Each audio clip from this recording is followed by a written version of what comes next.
Hello there, viewers. Warm welcome to you on joining this live chat session. Good to be with you.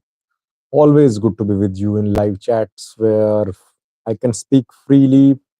And it's not just about news. Live chats are about interactive sessions where I read your comments, your questions, your screen names, and we connect with each other. Three new stories which I'll speak on in this live chat session. I'll take your questions too and read your comments too. Let me welcome the participants. Then a roundup of the three main news stories. Uh, Firstly, Alam is the first one who commented today. Alam is a member. Alam Gizao. He's one of those who joined the channel when I started channel membership a few months ago.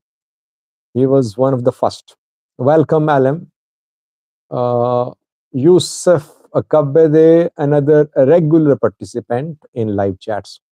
Samuel Faleke, my brother, stays in touch with me regularly, even when he is flying through Pakistani airspace. He contacts me.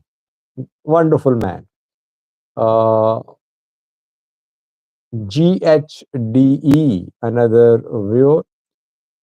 Relatively new name, but I remember him. He's not a new viewer. I think he's been watching me for years, but in live chats, I think I have not seen him very often. Speed 5, welcome. Tadase Girme says Salam. Nahome Asafa. Salam, Sajid, and everyone. Walaikum Salam. Peace be upon you, Nahome Asafa. Nahom Architect says good evening. Adam Ahmad Ibrahim. Hello, Sajid. How are you today? I'm fine. I'm better. Righteous Life says good evening. HB Ha says hi there. Mo Los. Hello, Sajid. Why are you pro Abiy regime? Do you receive money from UAE? Come on. I don't know why people draw such conclusions. Try to analyze things with an open mind. By the way, I think it's a routine here that people accuse others without evidence, and that always leads to alienation, uh, because without having enough evidence you should not accuse anyone, but it's a practice that one members of one ethnic group accuse others, one political party accuses others without having evidence sometimes. Why would I get money from Abiy? Why would I need money from Abiy? I could have earned money had I wanted to earn through unfair means. In the past 3 years during Tigray war, I was several times contacted by top organizations based abroad. But I never agreed to any financial support from these organizations. The problem is that the content of this channel is that it cannot make everyone happy. I cannot make everyone happy because from all walks of life, from all ethnic groups, from all countries, people watch my Vision News. It means one news maybe is pro Abiy, next would be pro Fano, next would be pro Ola, and next would be pro Somalia. That is how it happens, because we try to give coverage to the positions of all parties. So that is what different people view me differently. But content here is impartial. Rest assured that my views and news is not paid by anyone. PE joined to S-Call. I started watching in the beginning of Tigray war, most unbiased channel you could find. Thank you, S-Call.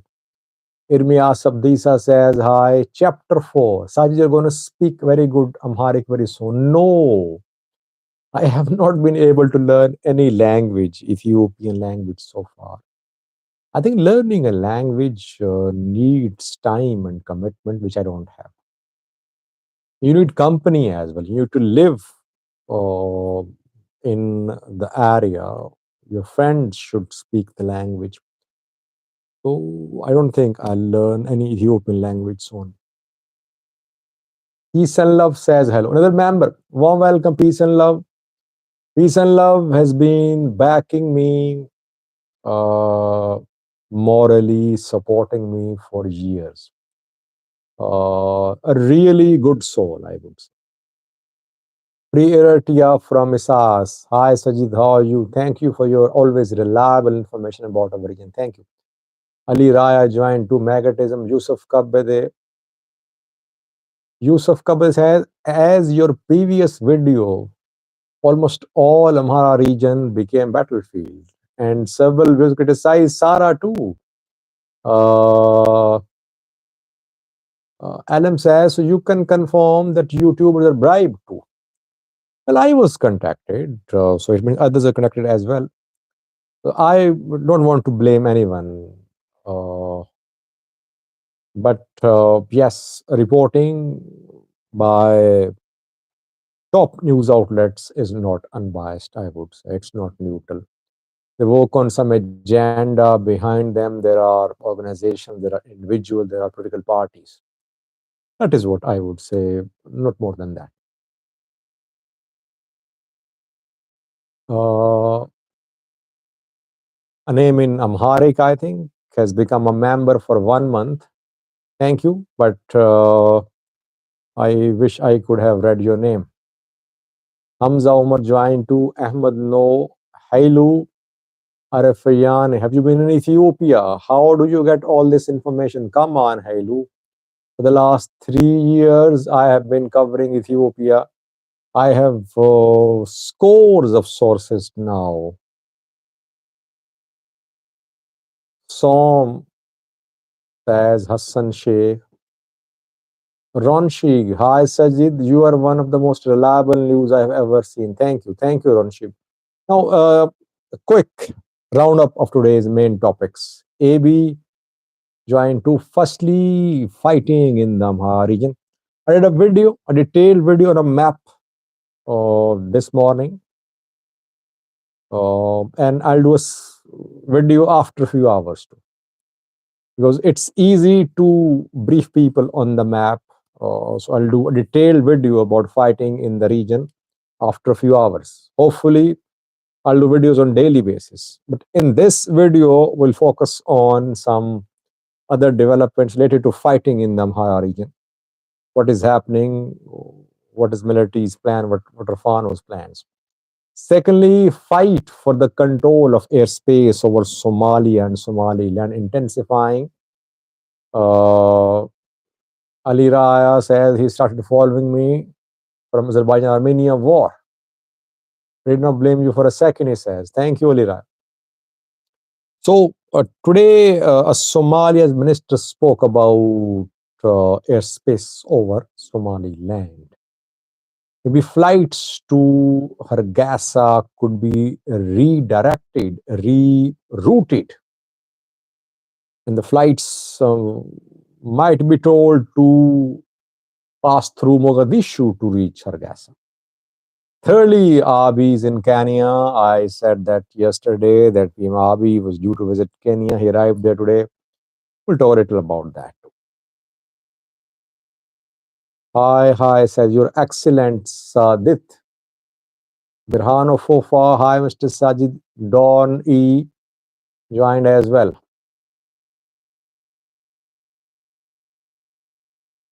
Let me start, viewers. Amhara region of Ethiopia. Oh, chaos-like situation, by the way. The region has turned, the entire region has turned into a battlefield.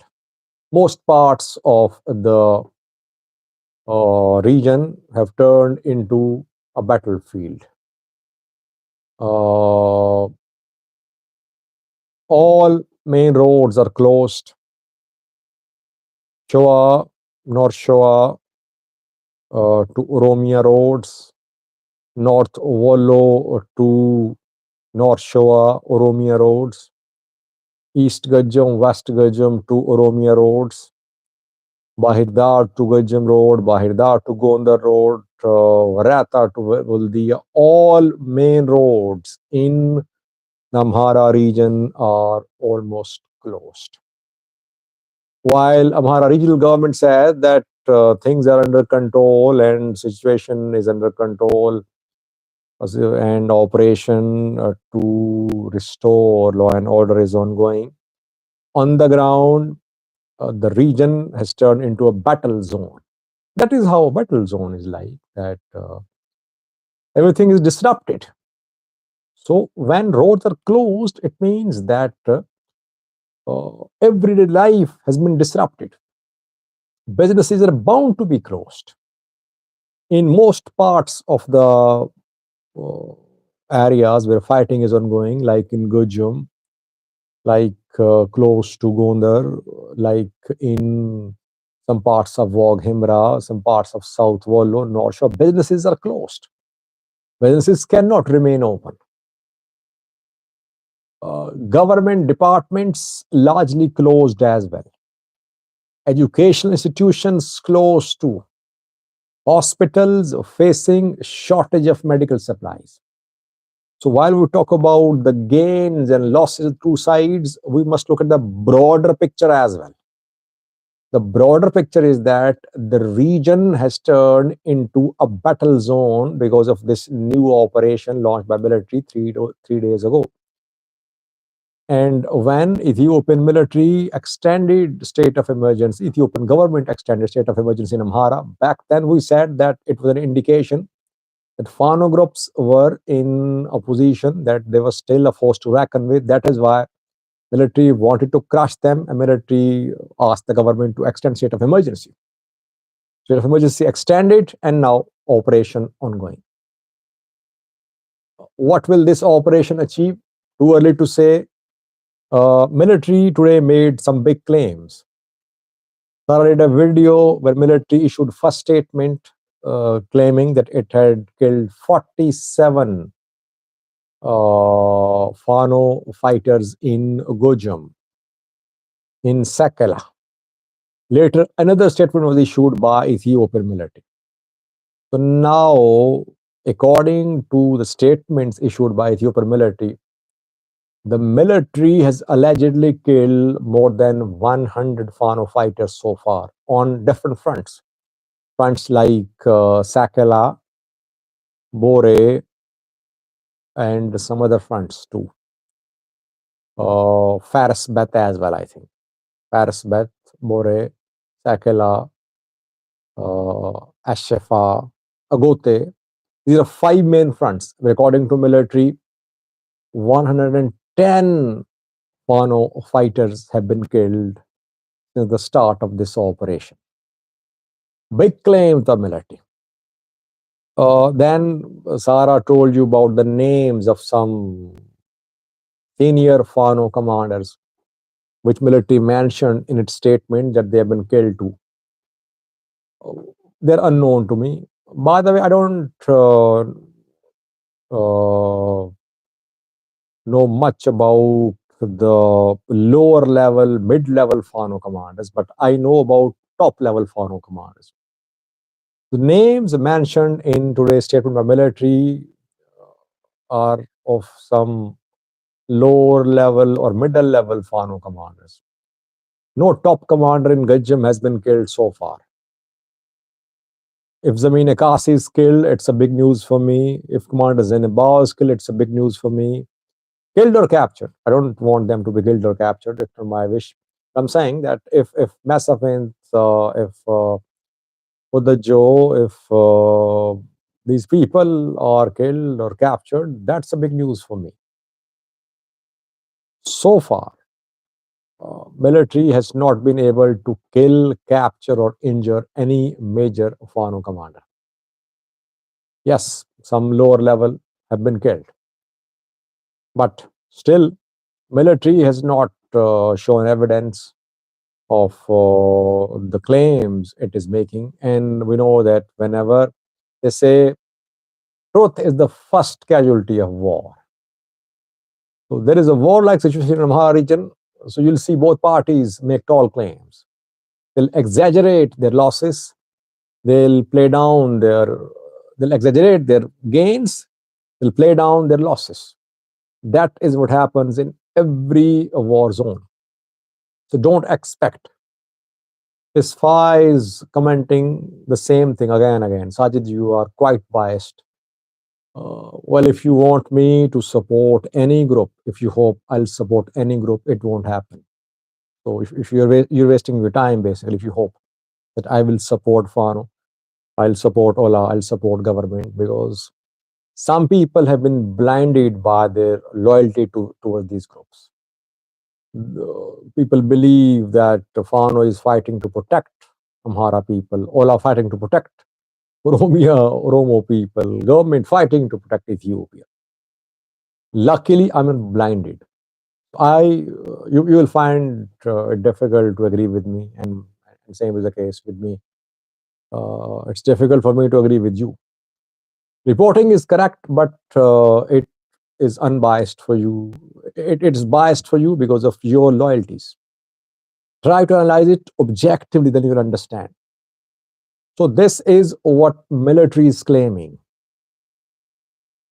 More than 100 killed so far, but no major Fano commander. Again, I'm saying, for me, the measure of this operation would be the measure of success of this operation is how many Fano commanders are going to be killed or captured or injured. Because these top level Fano commanders organizing, controlling entire Fano. It's not difficult to find more recruits. And Fano fighters have nothing to lose, by the way. They have only small arms, which in most cases they're getting from Ethiopian National Defense Force, by the way. So they have nothing to lose. They have only their lives to lose. They're ready to lose. They're ready. So killing a few dozen Fano fighters isn't going to be a measure of the success of this military operation. Military operation can only be called successful if Fano groups, if territories under Fano control are back under military control. If top Fano commanders are captured or killed or injured, if public support for Fano fighters decreases, if Fano groups, Fano fighters start surrendering, that is how we can say that operation is producing results. So we'll have to wait. So far, this military operation by ENDF has turned the almost entire Amhara region into a war zone. Videos, pictures are being shared, graphic showing military committing atrocities, military violating people's fundamental rights. People are being arrested on suspicion of having links with Fano fighters. Graphic videos, we cannot show that. Extrajudicial killings happening definitely. I think one happened in Shorobit too, one incident today. In other parts of the Amhara region as well. So overall, I think a decisive phase of Fano's resistance movement against the government has started. The operation can go both ways. It can achieve results by crushing Fano, by weakening Fano to a considerable extent, or it can uh, strengthen Fano. Maybe with a greater force, Fano fighters could make a move towards those areas in Amhara not under their control and towards neighboring regions too. Let's wait. Don't just believe whatever is being said by military or Fano backed news outlets. Both are exaggerating. Again, I'm saying both are exaggerating. If you read what military is saying, military is claiming as if it is striking decisive, crushing blows to Fano fighters. Military has been saying the same thing for the last 8 months, that Fano groups are no more a threat, Ola no more a threat. But you saw military had to start a major operation against Fano fighters. That confirmed what I've been saying. I've been saying Fano groups are a force to reckon with. They're getting stronger in the Amhara region. This operation is a confirmation of what I've been saying. On the other hand, Fano loyalists, pro-Fano news outlets are reporting as if Fano fighters are about to reach Addis Ababa, as if they have repelled military offensive, as if they have controlled main town cities. When Fano fighters control towns, we know what happens. They enter a town, yes, they fight. They enter a town, they steal logistics from there, they flee.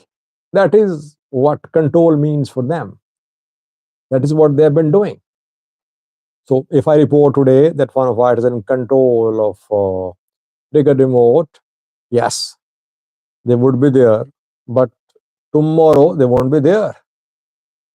By tomorrow, they'll have gone. They'll have fled Digger Remote. That is how they control. They're not in a position, they don't have the capability to hold on to the territorial gains. That is why don't blindly believe whatever the two sides are saying.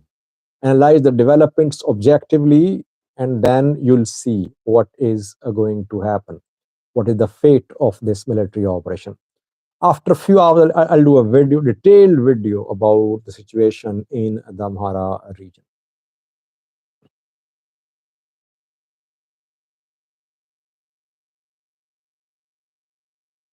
Yes, Jafar, I agree. People need to talk about peace talks. Too much warmongering from all sides. I agree that talks, only solution is talks. Mitiko says, war is not a solution for all the conflicts in Ethiopia, be it Tigray, Amhara. I agree. War is not a solution. But people want to try all their options available, these armed groups. Government as well, by the way. Both Fano groups and Ethiopian government are not showing any flexibility. Government wants to crush Fano before sitting at the table with Fano.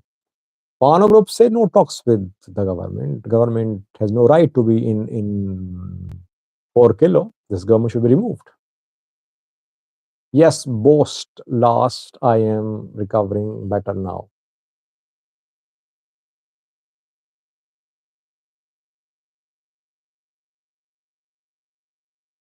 Yeah, Samuel.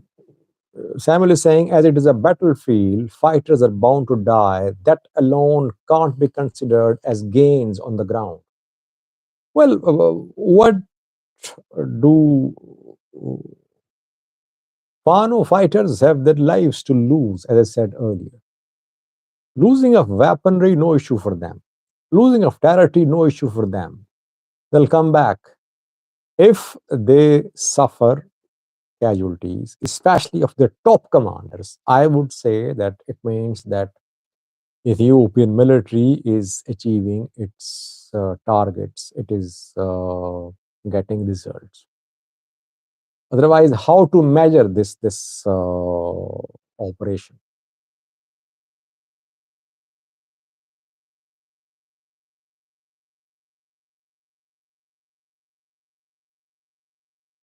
Magnetism is asking very pertinent question. How long do you think this operation will last?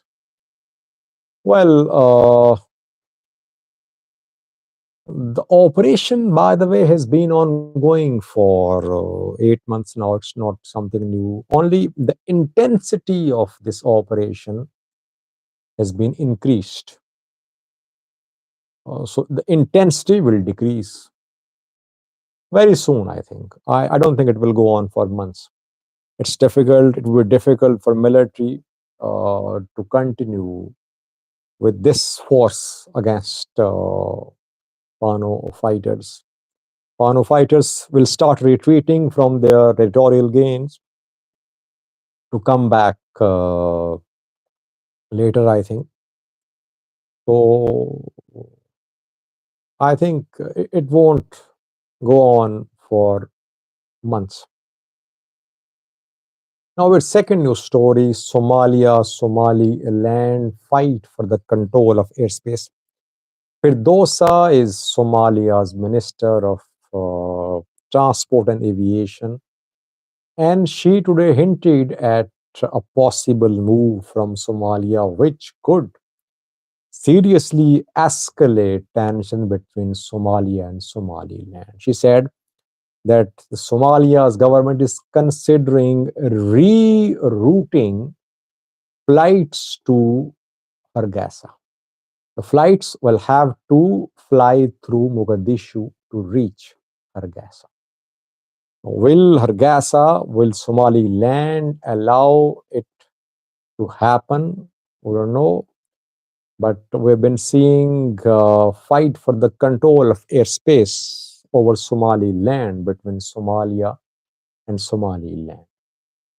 Uh, the incident involving a collision-like situation, near miss collision between an Ethiopian airline jet and a Qatari airline jet is still in the news. Though Somalia's Civil Aviation Authority denied the incident. The incident did happen. BBC talked to Qatar Airlines today, and they said that they had communicated to the relevant authorities of what happened over Somalia's airspace. The incident did happen. Let's see how Somalia handles it. Fight for control of airspace over Somaliland is going to be crucial in coming days. Lastly, viewers, PM Abiy is in Kenya on a very important visit. He was very warmly welcomed by William Ruto. Agenda, obviously, Somalia is part of agenda. Somaliland, Ethiopia tension. It's agenda, part of agenda. Ethiopia wants access to sea through Kenya too. Ethiopia wants to use Kenya and Lamu port, another agenda point. Early Sudan could be discussed as well. We might ask Ruto to talk to Hassan Sheikh. He requested Ruto to contact Hassan Sheikh. Did not happen. So these are main points which are going to be discussed. Then Safaricom, the investment in Ethiopia, also going to be discussed. I'll be tomorrow about Abiy's visit of Kenya. Because 30 minutes have passed, I think we should end this live chat session. I'm keeping the live chats brief these days. Hopefully, we'll resume long live chats in coming days. Thank you for watching. After 5 hours, I'll do a detailed video and a map about the situation in the Amhara region. Thank you for joining. Stay blessed. See you tomorrow in the next live chat session.